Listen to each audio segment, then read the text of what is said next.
Снимается. Разрезали вот так, вырезали коленцы вот эти. Раз, два.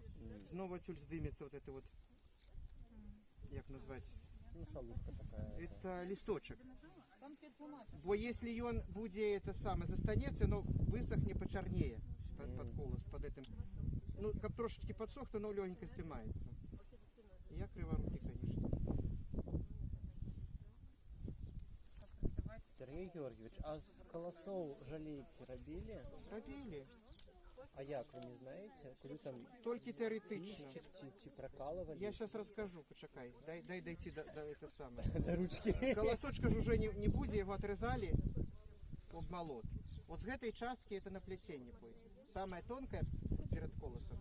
А этой все тоже можно здесь плести, но редко плели. А вот эти самые толстые, першие коленцы, на павука. Но треба, вот тут не здимается, бо сырое еще. И оно подвяне до вечера, и уже будет легко здиматься. И вот эти трубочки зберігали. Бабулі моєї з баночку стояла лепечь. І як треба, павук настала, нарезала, і все, раз, і все. Мама робила моя павука на чорну нитку, і жовті тут чорні були бірожки, а на ці бірожки з куриного пер'я такі квіточки. А потім, мені фотоздимок є, бабуля у нас Софья Монтик, і вона зробила павука, а квітки зробила з этой кольоровой паперы, с фантиков цукерки. Или такие, знаете, такая вот речь.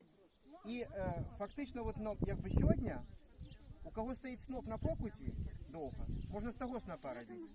А у кого вже не стояв сноп, то просто рихтували соломинки, вони так от у яким-то там місці стояли і все. У нас мало плели з соломки, в сенсі, вот, ну так, просто люди. Були майстри особливі. А павука робили майже в кожній хаті. На коляди і на весілля. І на весілля. А хто на весілля мог робити? Ну, дружки. Вот, ну, приходять і дружки. Видите, я так думаю, що, знаєте, видите, за чого? Павук висить завжди в хаті. Ну, коли на коляди зробили, а весілля літом, він же весь пильний і страшний. То його просто треба було поміняти, щоб він не пилив тут посеред хати.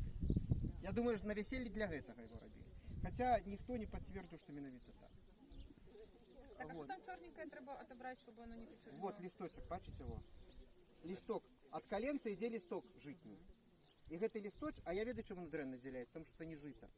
Да. Жито легко снимается, да? Вот этот листочек просто снять. Вы можете с собой взять просто несколько колосков, высушить и потом використовувати. А для павука? Довгое коленце ужито, и оно хорошо сохне, желтое. И оно, коли зеленое высохне, то потом такой пригожий зеленый колер у его, зеленоватый.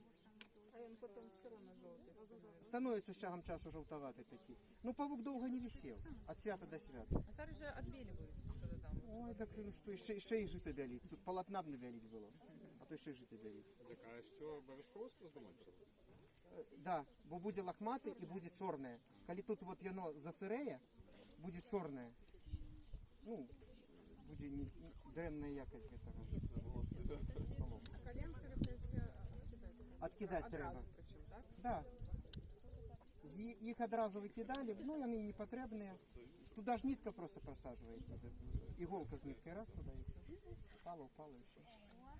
А як робити павука? А як мочиш? А ніяк. Просто проводено?